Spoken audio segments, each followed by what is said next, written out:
पासवान का खेमा विश्वास से लबरेज है। सीट बंटवारे के बाद पहली बार दिल्ली से पटना पहुंचे चिराग पासवान ने कहा कि 5 सीट मिलना विश्वास की जीत है। वहीं मुख्यमंत्री नीतीश कुमार से नाराजगी के सवाल पर चिराग ने कहा कि अब वो एक गठबंधन में है और ऐसे में अब कोई मतभेद नहीं है, एक साथ मिलकर लोकसभा का चुनाव जीतना है। चिराग ने कहा कि होली के बाद 5 सीटों पर पार्टी अपने प्रत्याशियों के नाम का ऐलान करेगी। आगे जाइए आप लोग।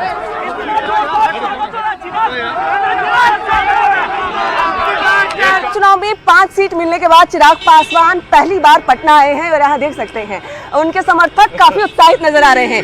चिराग जी, 5 सीट मिलने के बाद समर्थकों का खूब नहीं, बिल्कुल, और ये यकीनन उत्साह बनता है क्योंकि ये इन्हीं के परिश्रम की, तमाम कार्यकर्ताओं के धैर्य की जीत नहीं बोलूँगा, ये अभी एक पड़ाव है, अभी तो रण पूरा भी हम लोग को जीतना है। बट हाँ, प्रधानमंत्री जी ने जिस तरीके से गठबंधन में लोक जनशक्ति पार्टी रामविलास को सम्मान देने का काम किया, आने वाले दिनों में मुख्यमंत्री नीतीश कुमार जी, आदरणीय उपेंद्र कुशवाहा जी, आदरणीय जीतन राम मांझी जी, हम सब साथ मिलकर 40 की 40 सीटें जीतकर प्रधानमंत्री जी की झोली में देंगे। एक महत्वपूर्ण सवाल, जब से आप एनडीए में शामिल हुए हैं अभी तक आप सीएम से मुलाकात आपकी नहीं हुई है, तो क्या अभी नाराजगी है या फिर सब ठीक? देखिए, जैसा मैंने कहा, हम लोग बड़े लक्ष्य की ओर अग्रसर हो रहे हैं। 40 की 40 सीटें हम लोग को जीतकर, और एनडीए के पास ये बड़ा लक्ष्य है, 400 पार हम लोग को जाना है, जिसमें बिहार की 40 सीटें बहुत महत्वपूर्ण हैं। ऐसे में बड़े लक्ष्य की ओर जब आप अग्रसर होते हैं तो ये तमाम, अगर हम लोग आपस में ही उलझे रहेंगे तो इसका नुकसान सिर्फ और सिर्फ गठबंधन को होगा। मुझे लगता है सारी बातों को एक तरफ रखकर फिलहाल सिर्फ और सिर्फ गठबंधन कैसे 40 की 40 सीटें जीते, इस दिशा में हम लोग को कार्य करने की जरूरत है। कोई मतभेद नहीं है अब? नहीं, देखिए, अब गठबंधन में है और जब इतना बड़ा लक्ष्य है हम लोग के पास तो मतभेद गठबंधन को ही कमजोर करेंगे। ऐसे में एक मंच पर आकर सबको साथ बढ़कर आगे बढ़ना होगा। एक आखिरी और महत्वपूर्ण सवाल, हमेशा आपकी पार्टी पे एक आरोप लगा है कि पार्टी ने परिवार को आगे बढ़ाया, लेकिन चिराग पासवान का एक बयान था कि अपने कार्यकर्ताओं पर भी वो फोकस करेंगे। अभी हाजीपुर से आपकी बहनोई का भी नाम आ रहा है और एक और सीट पर आपके परिवार की चर्चा हो रही है, तो 3 परिवार से होंगे कि कोई और भी होगा? पार्टी कार्यकर्ता को मौका मिलेगा? देखिए, इतनी जानकारी तो मेरी पार्टी के बारे में मुझे भी नहीं है। मैं आज देर रात हम लोग की एक अहम बैठक है और उसमें मुझे जानकारी संसदीय बोर्ड के द्वारा अधिकृत तौर पर दी जाएगी कि किन किन प्रत्याशियों के नाम पर चर्चा हो रही है। मुझे लगता है जब एक बार नाम सामने आएंगे तो उसमें स्थिति पूरी तरीके से स्पष्ट हो जाएगी। होली के तुरंत बाद संभवतः हम लोग इसकी घोषणा कर देंगे। Thank you. चिराग पासवान बहुत ही जल्द होली के बाद आधिकारिक रूप से सीटों की घोषणा कर दी जाएगी। हालांकि 5 सीट मिलने के बाद पार्टी कार्यकर्ताओं की तरफ से गजब का उनका स्वागत किया गया है, उत्साह देखते बन रहा है। और चिराग पासवान ने भी साफ तौर पर कहा है कि सीएम मुख्यमंत्री नीतीश कुमार से उनके मनभेद रहे हैं, लेकिन अब वो गठबंधन के तहत एक पार्टी में है और ऐसे में अब मतभेद करने की जरूरत नहीं है। पार्टी को एकजुटता के साथ भविष्य का चुनाव लड़ना होगा। कैमरामैन दीपक के साथ विनीता मिश्रा, न्यूज़ 18 पटना। तो वहीं जेडीयू ने अपनी 16 सीटों पर उम्मीदवारों के नाम का ऐलान कर दिया। जेडीयू के वरिष्ठ नेता वशिष्ठ नारायण सिंह ने उम्मीदवारों के नाम का ऐलान किया, जिसमें जेडीयू ने ज्यादातर पुराने उम्मीदवारों को ही भरोसा जताते हुए चुनावी मैदान में उतारा है। कुछ सीटों पर अपने उम्मीदवार जरूर बदले हैं उसने। जेडीयू ने उम्मीदवारों को लेकर जातीय समीकरण का पूरा ख्याल रखा है। जेडीयू ने 6 पिछड़ा, 5 अति पिछड़ा, 3 सवर्ण और 1 महादलित और 1 अल्पसंख्यक को टिकट दिया है। वहीं 16 सीट पर उम्मीदवार के ऐलान के बाद जेडीयू नेताओं ने कहा कि एनडीए पूरी की पूरी 40 सीट जीतेगी। उम्मीदवारों के ऐलान में सभी वर्ग का ख्याल रखा गया। वहीं जेडीयू नेताओं ने महागठबंधन में अब तक सीट बंटवारा नहीं होने पर तंज कसा।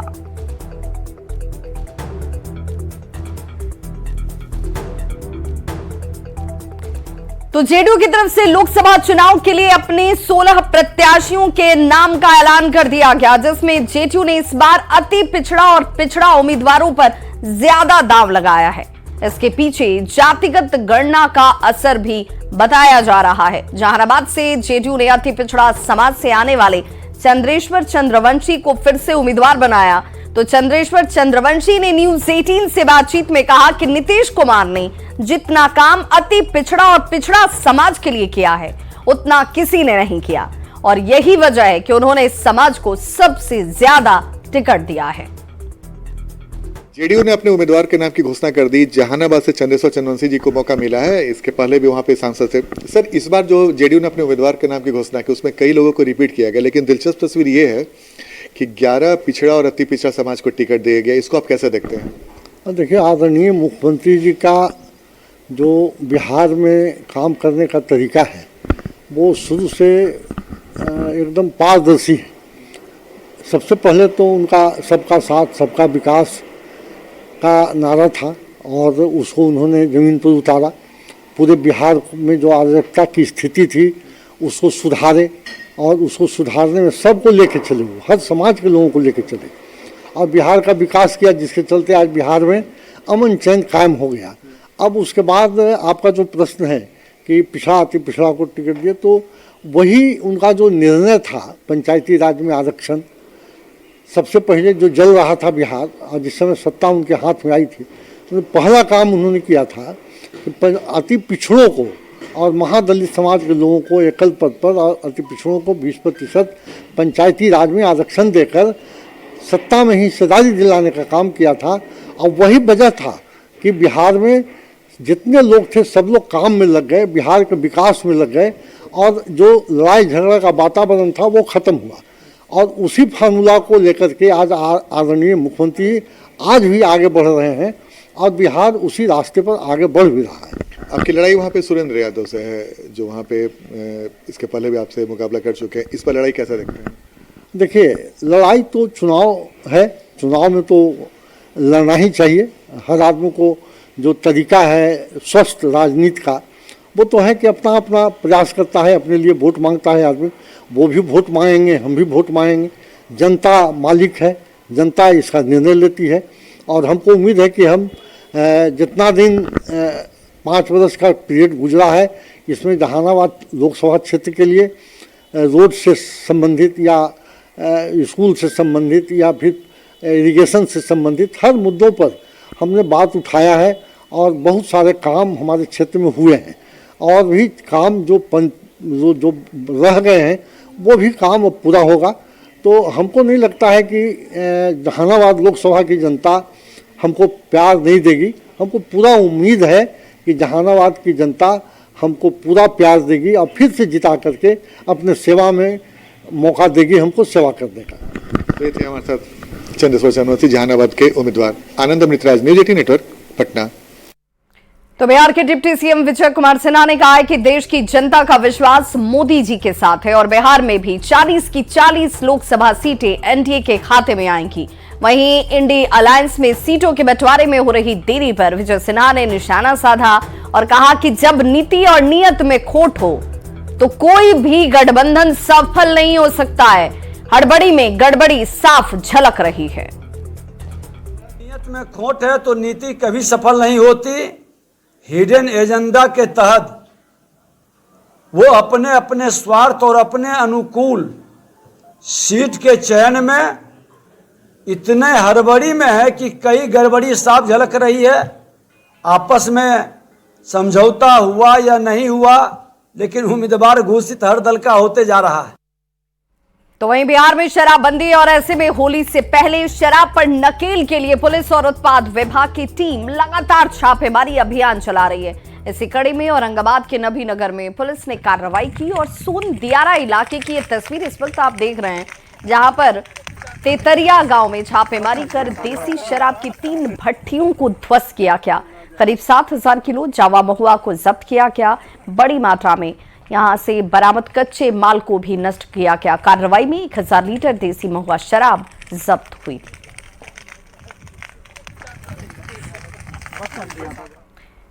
खगड़िया में गोगरी थाना क्षेत्र में पुलिस ने शराब के खिलाफ बड़ी कार्रवाई की। भूरीहैया दियारा में गोगरी थाना पुलिस और एसएसबी के जवानों ने देसी शराब के खिलाफ कार्रवाई की, जिसमें बड़ी मात्रा में देसी शराब के साथ शराब बनाने के लिए कच्चा माल और उपकरण यहां से बरामद हुआ था, जिसे नष्ट किया गया।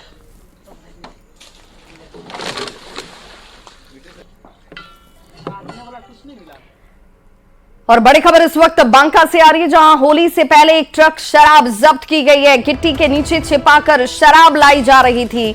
धनकुंड में चौक के बाद शराब को जब्त किया गया है। 590 कार्टन विदेशी शराब की जब्ती एक बड़ी सफलता के तौर पर, जहां पर शराब के साथ 2 तस्कर भी गिरफ्त में आए हैं। करीब 60 लाख की ये शराब बताई जा रही है।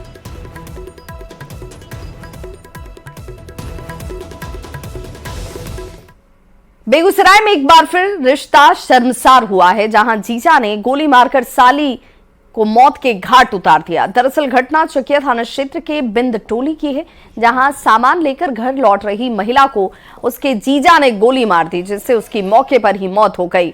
वहीं घटना को अंजाम देकर आरोपी भागने लगा, जिसके बाद मौके पर मौजूद लोगों ने आरोपी को पकड़कर पुलिस के हवाले किया। आरोपी से पूछताछ कर पुलिस मामले की जांच में जुट गई है।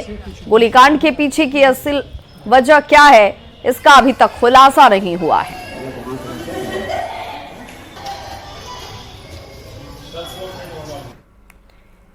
पीएम मोदी ने देशवासियों को रंगों के त्योहार होली पर्व की शुभकामनाएं दी हैं। सोशल मीडिया साइट एक्स पर पीएम मोदी ने लिखा है कि देश के मेरे सभी परिवारजनों को होली की अनेकानेक शुभकामनाएं। स्नेह और सद्भाव के रंगों से सजा ये पारंपरिक पर्व आप सभी के जीवन में नई ऊर्जा और नया उत्साह लेकर आए।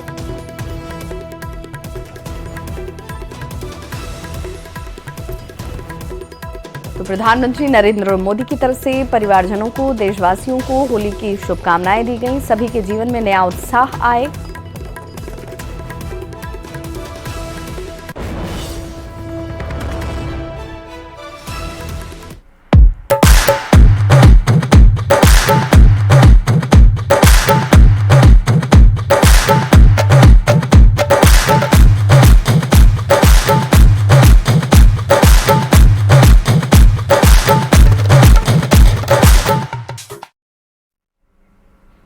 और अब बात होली की, तो रामनगरी अयोध्या में होली की धूम देखने को मिल रही है। रामलला के भव्य और दिव्य मंदिर में विराजमान होने के बाद श्रद्धालुओं का उत्साह चरम पर नजर आ रहा है। यहां रामलला के दर्शन करने आए राम भक्तों पर फूलों की बारिश की गई। तपस्वी छावनी पीठाधीश्वर जगत गुरु परमहंस आचार्य ने जन्मभूमि पथ पर राम भक्तों पर पुष्प वर्षा की और जय श्री राम के नारे लगाए। सदगुरु ने राम भक्तों के साथ फगुआ गीत भी गाया।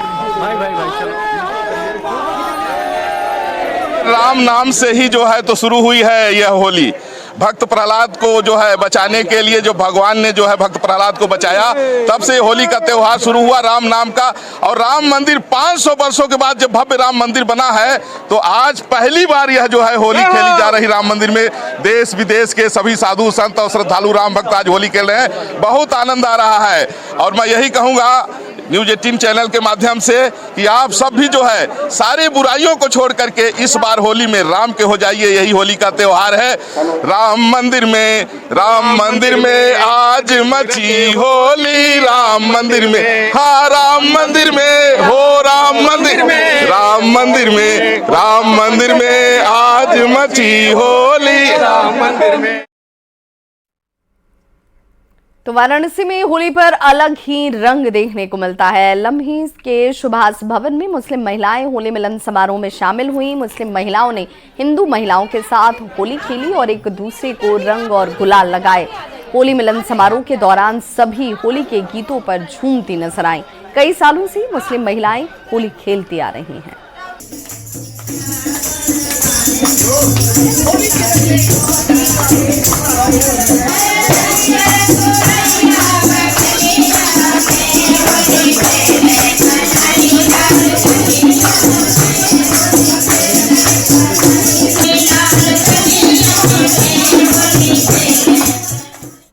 तो बनारस के होली की बात अगर हो, तो बनारस संगीत घराने की होली लोगों को अपनी ओर बरबसी आकर्षित करती रही है। यहाँ संगीत के रस में होली खेली जाती है, जहां पारंपरिक गीतों के साथ वाद्य यंत्रों का तालमेल और गुलाल का संगम होली को और खास बना देता है।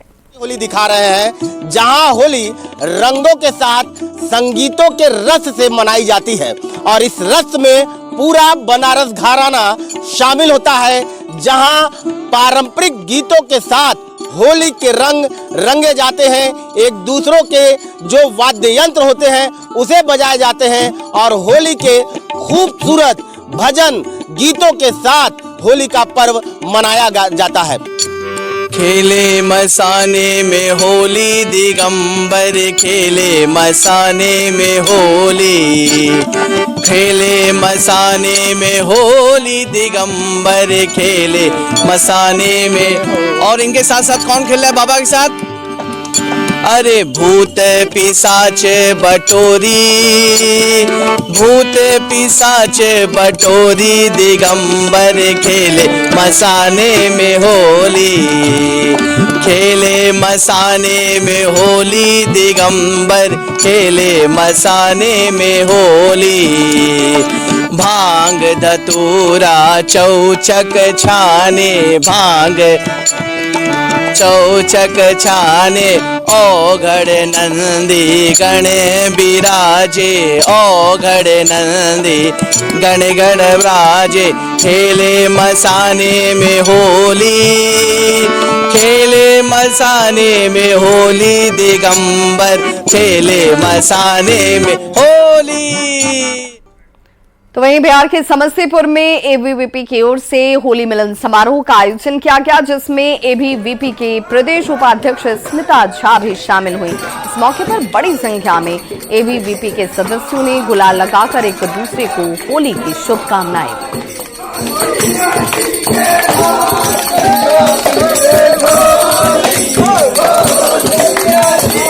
होली का मौसम है और समस्तीपुर में अखिल भारतीय विद्यार्थी परिषद के कार्यकर्ताओं के द्वारा जिला कार्यालय पर होली मिलन का आयोजन किया गया है। तस्वीर आप देख सकते हैं, यहाँ पे तमाम नए पुराने कार्यकर्ता हैं, वो जुटे हैं और होली का गीत गा रहे हैं। एक दूसरे को रंग गुलाल उनके द्वारा लगाया गया है और ये तस्वीर जो होली का एक संदेश है वो देने का प्रयास यहाँ पर किया जा रहा है। क्या कहेंगे तो आज होली मिलन राष्ट्रीय कला मंच के द्वारा आज होली मिलन समारोह रखा गया है, जिसमें अखिल भारतीय विद्यार्थी परिषद के सभी कार्यकर्ता यहाँ खुशीपूर्वक होली मिलन समारोह मना रहे हैं और सब एक दूसरे से कामना करते हैं कि जितने रंग होली के हैं, प्रेम के रंग, सौहार्द के रंग और जितने भी रंग हैं सभी के जीवन में भरे, सभी आगे चले और सालों भर इसी रंग में सराबोर रहे।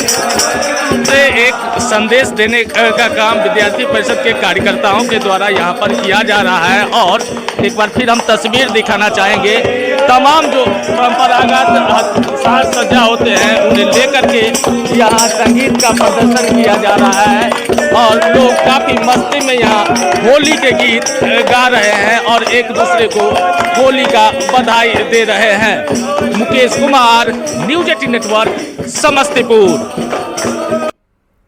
तो कल खुशियों का पर्व होली है और इससे पहले आज राजधानी रांची के कई इलाकों में होलिका दहन की तैयारी शुरू हो चुकी है। चौक चौराहों पर होलिका दहन से पहले होली की पूजा होती ही रही है और आज के दिन लोग होलिका पर गोबर के उपले की बनी माला चढ़ा रहे हैं। साथ ही पूजा अर्चना का दौर भी जारी है। महिलाओं का कहना है कि 15 दिन पहले से ही वो बड़कुला बनाने की तैयारियों में जुट जाती हैं। इस खबर पर ज्यादा जानकारी दे रहे हैं संवाददाता गौरव झा। पूरे देश भर में होलिका दहन की तैयारी चल रही है और राजधानी रांची के किशोरगंज चौक पर आप देख सकते हैं कि किस तरीके से होलिका दहन की तैयारी है। आज शाम जब होलिका दहन किया जाएगा तो उससे पहले आप देखिए कि जो लकड़ी है या फिर गोबर से जो बनाकर यहाँ पर चिपड़ी है, बड़कुला इसे कहते हैं, वो यहाँ पर लाया गया है। जो दीदी है यहाँ पूजा कर रही है, एक महिला है, बुजुर्ग हैं जो बताती हैं कि ये कब से बनाती हैं और क्या इसकी मान्यता है। पहले दीदी ये बताइए कि क्या मान्यता है इसकी? हम लोग होलिका दहन के लिए लकड़ी नहीं डालते हैं, गोबर का ही डालते हैं। गोबर को हम लोग शुभ मानते हैं, इसी वजह से हम लोग उसको डालते हैं। 15-20 दिन पहले से ही मनाते, तैयारी करते हैं होलिका दहन के लिए। पूजा भी करते हैं और सुबह भी बिगर खाए पिए सब पूजा पाठ, हलवा पूरी बनाए हैं, सब पूजा हो रही है, पूजा कर रही है बहू। दीदी ये बताइए कि क्या होलिका दहन का महत्व है? आप देखिए कि किस तरीके से यहाँ पूजा अर्चना जो है वो यहाँ पर इस वजह से चल रही है क्योंकि आज शाम होलिका दहन का जब वक्त आएगा तो उस दौरान पूरे समाज के लोग एक जगह पर इकट्ठा होंगे और असत्य पर सत्य की जीत का प्रतीक ये पूजा है, यानी होलिका दहन है। और उसकी तस्वीर आपको आज सुबह से ही राजधानी रांची के बाजारों में देखने को मिलने लग जाएंगी। क्या मान्यताएं हैं इस होलिका दहन की? ये मानता है कि यहाँ पर शुरू से बनाते आया है सब कोई इंसान। मतलब मेरे तो सास ने मुझे बताया, ये चीज़ के बारे में मुझे नहीं पता था। मैं अपने मायके से ही सब की, मतलब मैं अदर कास्ट की हुई, तो मेरे यहाँ पर आई जब से मैं शादी होके, तब मेरे को पता चल रहा है कि मैं ये सब बनाना पड़ता है। मैं तो खुद भी जानती हूँ, इसके बाद मैं सेकंड बार है ये सब। कितने दिन पहले से वो बनाते हैं, कैसे बनाते हैं? 1 महीने 15 दिन से पहले ही ये बनना स्टार्ट हो जाता है और फिर यहाँ लाके जमा यहाँ ला के जमा किया जाता है। पूजा मतलब माना जाता है हम लोग में। ये जो गोबर का गोबरकुल्ला जो बोलते हैं, इसको हमेशा हम लोग को मानता ज़्यादा मिलता है इससे। बिल्कुल। और आप देखिए कि गोबर के जो बनाए गए हैं, जिसे आप यहाँ पर तस्वीरों में देख सकते हैं, ये इस वजह से भी ताकि आग जो है वो बेहतर तरीके से पकड़े। क्योंकि जब हम बात करते हैं कि किस चीज़ में आग लगाई जाएगी, तो कई दफ़ा देखा जाता है कि दूसरे के घरों से वो लकड़ियाँ लाकर यहाँ पर रख दी जाती है, जो महत्वपूर्ण होती हैं। लेकिन ये तस्वीरें आपको राजधानी रांची में देखने को मिलेगी, जहाँ कि इस तरीके से गोबर के जो बड़कुल्ले हैं वो बनाए जाते हैं और वो यहाँ पर लाकर लगाए जाते हैं, ताकि शाम का वक्त जब होगा, होलिका दहन का जब वक्त होगा, तो उस दौरान यहाँ बेहतर तरीके से इसे जलाया जाए। गौरव झा, न्यूज़ 18 रांची। तो इस बुलेटिन में बस इतना ही, लेकिन न्यूज़ 18 बिहार झारखंड पर खबरों का सिलसिला लगातार जारी है।